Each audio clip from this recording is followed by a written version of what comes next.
दोस्तों आज हम बात करने जा रहे हैं एक ऐसे देश के बारे में जिसे एक तेंदुए की परमिशन से बसाया गया था। यहाँ के लोग बात बात पर आंसू बहा देते हैं। इस देश में वैलेंटाइंस डे के दिन बाबर का जन्मदिन मनाया जाता है और तैमूर जैसे क्रूर शासक को यहाँ के लोग अपना हीरो मानते हैं। इस देश में प्राकृतिक संसाधनों की कमी नहीं है, लेकिन फिर भी इसकी गिनती दुनिया के गरीब देशों में होती है। यहाँ पर ब्रेड का एक अलग ही महत्व है और हमारे यहाँ की तरह इस देश में अगर काली बिल्ली रास्ता काट जाए तो लोग उसे अशुभ मानते हैं। वेल दोस्तों, इस देश का नाम है उज़्बेकिस्तान। तो चलिए फिर देर न करते हुए आपको ले चलते हैं उज़्बेकिस्तान के इस रोचक सफर पर। लेकिन वीडियो को शुरू करने से पहले अगर आप हमारे चैनल पर पहली बार विजिट कर रहे हैं तो चैनल को सब्सक्राइब जरूर करें। सबसे पहले आपको बता दें कि उज़्बेकिस्तान का official name Republic of Uzbekistan है। पूरी दुनिया में सिर्फ दो ही ऐसे देश हैं जो डबल लैंडलॉक्ड कंट्री है। पहला है यूरोप का लिechtenstein जो स्विट्जरलैंड और ऑस्ट्रेलिया से घिरा हुआ है, और दूसरा है उज़्बेकिस्तान जो सेंट्रल एशिया में बसा हुआ है और चारों तरफ से ऐसे देशों से घिरा है जिसकी सीमाएं किसी और समुद्री सीमा को टच करने वाले देशों से नहीं लगती है। यानी अगर यहाँ के लोग कोस्टल एरिया तक जाना चाहते हैं तो उन्हें दो देशों के बॉर्डर क्रॉस करने होंगे। उज़्बेकिस्तान दुनिया का एकमात्र ऐसा देश है जिसकी सीमा ऐसे देशों से मिलती है जिनके नाम के पीछे स्थान लगा हुआ है, जैसे कजाकिस्तान, तुर्कमेनिस्तान, किर्गिस्तान, अफगानिस्तान और ताजिकिस्तान। साल 2023 के आंकड़ों की माने तो उज़्बेकिस्तान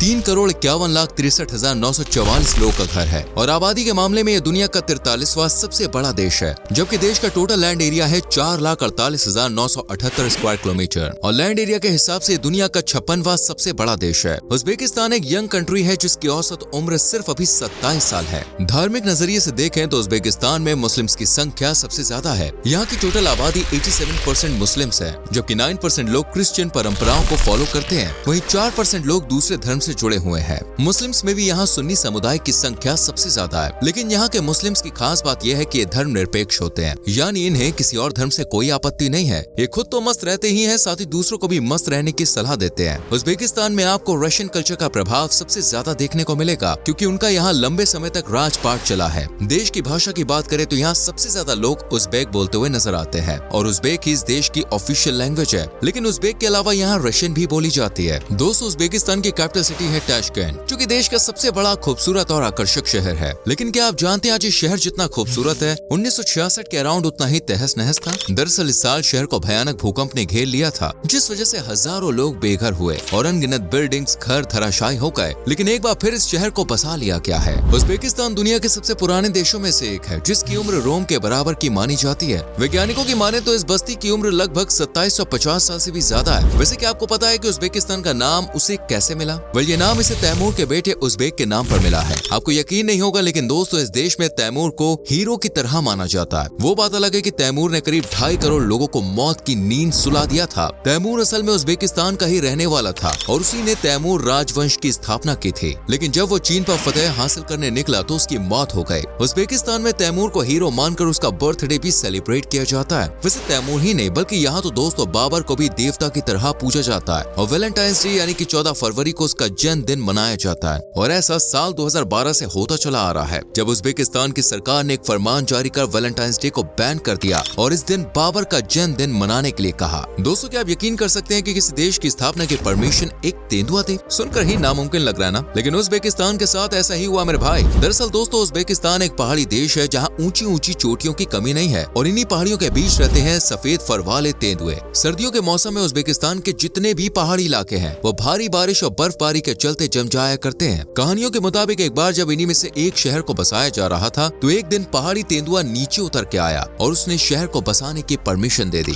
उज़्बेकिस्तान देश की कुल जीडीपी 85.05 बिलियन डॉलर्स की है और इस जीडीपी में 25% तक की भागीदारी कॉटन की ही होती है, क्योंकि ये देश दुनिया का तीसरा सबसे बड़ा कपास एक्सपोर्टर है और 6वां सबसे बड़ा कपास उत्पादक देश है। दुनिया के लगभग 10% कॉटन उज़्बेकिस्तान से ही आती है, जो 7 लाख से 8 लाख टन के अराउंड होती है। इस लिहाज से उज़्बेकिस्तान दुनिया का 11वां सबसे बड़ा कॉटन एक्सपोर्टर देश है। कॉटन के अलावा इस देश में तेल, प्राकृतिक गैस और यूरेनियम के भी भंडार हैं, जिनसे देश की अच्छी खासी कमाई होती है। 2015 में देश की इकोनॉमी 15% तक बढ़ी थी, लेकिन फिर इसकी गिनती दुनिया के गरीब देशों में होती है, क्योंकि कॉटन, पेट्रोल, गैस, यूरेनियम या जितनी भी चीजों से देश की कमाई होती है उसका सारा पैसा सरकार की जेब में जाता है। उज़्बेकिस्तान में सोने के भंडार की कमी नहीं है। इस मामले में यह दुनिया में 4थे नंबर पर आता है और यहाँ से सोना दुनिया के कई देशों में एक्सपोर्ट भी किया जाता है। दोस्तों उज़्बेकिस्तान के लोग पढ़ाई लिखाई में सबसे आगे हैं। यहाँ हर कोई वेल एजुकेटेड है, जिसका पता आप यहाँ के लिटरेसी रेट से भी लगा सकते हैं, जो कि करीब 100% का है। हैं। जी हाँ दोस्तों, यहाँ बच्चे से लेकर बूढ़ा सब पढ़े लिखे हैं। उज्बेकिस्तान में दोस्तों हमारे भारत की तरह ही कुछ रिचुअल्स फॉलो किए जाते हैं। जैसे यहाँ पर काली बिल्ली को अशुभ माना जाता है और अगर काली बिल्ली रास्ता काट जाए तो लोग घंटों तक अपनी जगह पर खड़े रहना पसंद करते हैं, लेकिन उस रास्ते से गुजरना उन्हें कतई गवारा नहीं होता। वैसे इस देश में ब्रेड को लेकर भी अलग ही क्रेज है। यहाँ पर कई तरह की ब्रेड्स मिलती है जो बड़ी टेस्टी होती है।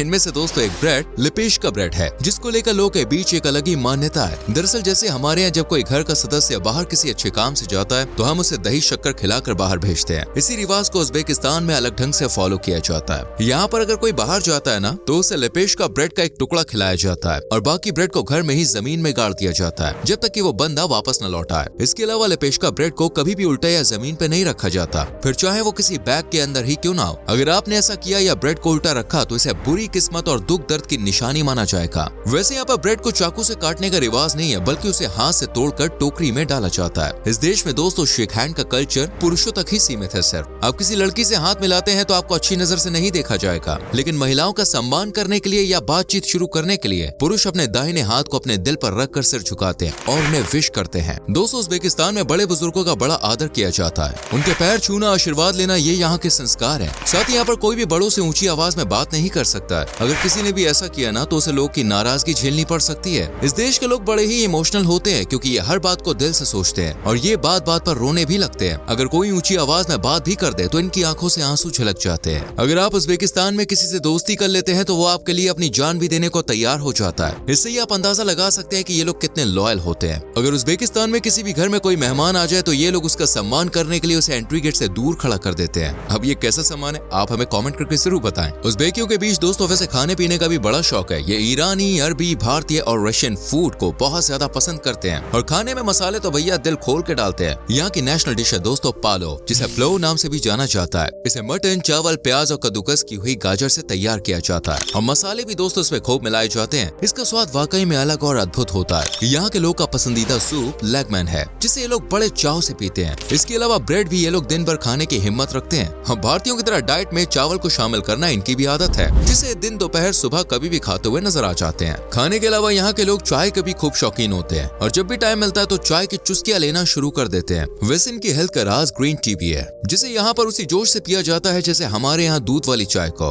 उज्बेकिस्तान के लोग साथ बैठकर खाना पसंद करते हैं और इनकी लगभग हर डिश में किसी न किसी रूप में मीट शामिल होता है। उज्बेकिस्तान के पसंदीदा खेलों में टेनिस और सॉकर शामिल है। साथ ही यहाँ युवा साइकिलिंग, बॉक्सिंग और जिम्नास्ट को भी काफी पसंद करते हैं। देश ने साल 2016 में रियो ओलंपिक्स में मुक्केबाजी में 3 गोल्ड मेडल्स और 2 सिल्वर मेडल भी उठाए हैं। देश के नेशनल फ्लैग की बात करें तो इसमें ऊपर नीला रंग आसमान को रिप्रेजेंट करता है, बीच वाला सफेद रंग शांति को और नीचे वाला हरा रंग प्रकृति को। साथ ही इसमें मौजूद 12 स्टार्स 12 महीने को दर्शाते हैं। उज्बेकिस्तान में ही दुनिया की सबसे बड़ी ओपन पिट गोल्ड माइन किजिलकम रेगिस्तान में पाई जाती है। देश का 80% एरिया पर्वत चोटियों से घिरा हुआ है। घूमने की बात करें तो यहाँ पर दोस्तों दी उगम चिटकल नेशनल पार्क है, जहाँ स्तनधारी जीवों की 44 जबकि पक्षियों की 230 प्रजातियां पाई जाती हैं। इतना ही नहीं 1168 के लगभग इस पार्क में पेड़ पौधों की भी प्रजातियां हैं। एनिमल लवर्स के लिए यहाँ पर भालू, भेड़िया, रेड मरमट, हिम तेंदुआ और दूसरे कई जानवर नजरे बिछाए बैठे रहते हैं। इसके अलावा capital city Tashkent, Charvak lake, Amir Timur museum, Chor Minor, Chorsu market और कोकन महल जैसी कई शानदार जगहें हैं। कुछ समय पहले तक भले ही उज्बेकिस्तान का टूरिज्म सेक्टर डाउन था, लेकिन दोस्तों आज यहाँ पर्यटक बड़ी संख्या में पहुँचते हैं और पर्यटन स्थलों के साथ साथ लजीज खाने को भी खाते हैं। इस देश में आप ऊंट की सवारी, पैदल वॉक, राफ्टिंग, स्कीइंग और साथ ही बर्ड वॉचिंग जैसी चीजों का मजा ले सकते हैं। लेकिन याद रखिए कि यहाँ के कानून बहुत ही सख्त हैं। अगर आप कोई भी कानून तोड़ते हैं तो जेल की हवा खाने से लेकर जुर्माने का फटका लगना बिल्कुल तय है। इस देश में पुलिस को गलत व्यवहार बिल्कुल भी बर्दाश्त नहीं है। साथ ही 20 साल से कम उम्र के बच्चों के लिए ड्रग्स, तंबाकू, शराब या बियर ये सब कुछ बैन है। अगर कोई भी बच्चा ऐसा करता हुआ पाया जाता है तो इसे इल्लीगल मानते हुए इसे सजा मिलती है। इतना ही नहीं, आप यहाँ खुले में या सोशल प्लेस में फोटोज भी नहीं खींच सकते हैं। उम्मीद करते हैं दोस्तों आपको उज्बेकिस्तान के बारे में जानकर अच्छा नहीं बल्कि बहुत अच्छा लगा होगा। वैसे अगर आप इस देश में जाना चाहते हैं तो वीजा के लिए अप्लाई करके और करीब 1 लाख रुपए का बजट सेट करके यहाँ पे पहुँच सकते हैं। ताशकंद में एयरपोर्ट से लेकर बुलेट ट्रेन वगैरह सबकी सुविधा है और पूरे उज्बेकिस्तान में भी ट्रेवल की अच्छी फैसिलिटी है। तो आप कब जा रहे हैं उज्बेकिस्तान, कमेंट करके जरूर बताएं। वीडियो अच्छी लगी हो तो लाइक और शेयर करें एंड चैनल को सब्सक्राइब करके बेल आइकन प्रेस करें, जिससे आने वाली वीडियोस आपसे मिस ना हो। मिलते हैं आपसे अगली वीडियो में। Till then bye bye, take care.